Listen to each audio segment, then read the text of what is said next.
Tomorrow, the Prime Minister's due to deliver what's being billed as a major economic speech that puts the government's record of financial management at the forefront of a political revival. Today, though, it was Tony Abbott's turn to talk dollars and outline his plan for the nation's economic future. There was little new in what the opposition leader outlined, but he did try to tone down his tough-talking criticism of the government to a point. Political correspondent Tom Eagleton has more from Canberra. In coalition ranks, it's being whispered that Tony Abbott needs to sharpen his economic message. And the opposition leader's speech today promised a grand financial plan. I'll do my best not to disappoint. Oh, you'll do fantastically.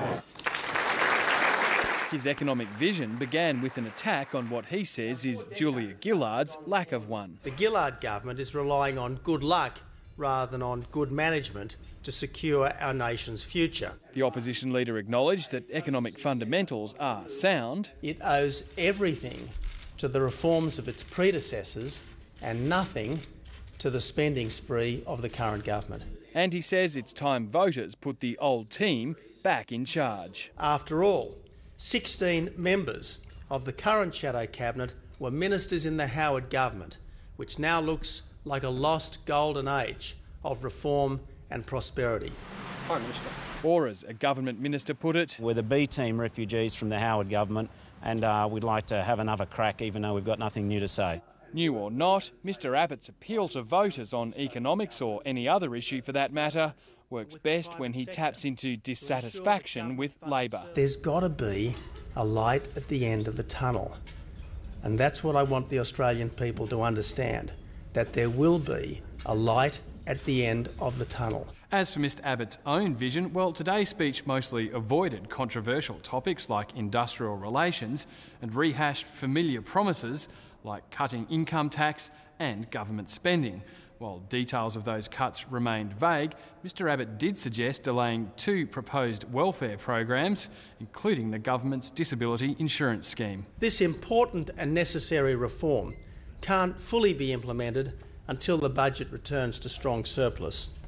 It's one of the reasons why it's so important to return to surplus quickly. A subsidised dentistry program he first proposed as Health Minister could also be a maybe. Now, I stress that Medicare-funded dentistry is an aspiration, not a commitment. Like the disability insurance, this would be an expensive reform. Well, we all support an ideal. The question is, are you committed to put your money where your mouth is?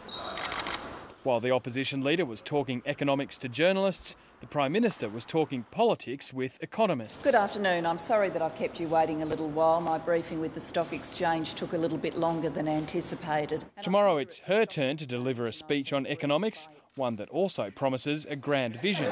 Julia Gillard's hoping a renewed focus on the country's strong economic performance will turn around flagging support for her government, confirmed in yet another poor showing in a news poll out today. We see more jobs, lower taxes and lower interest rates than we saw under the Howard government. What we're going to see tomorrow from Julia Gillard is a litany of stories about their so-called economic success.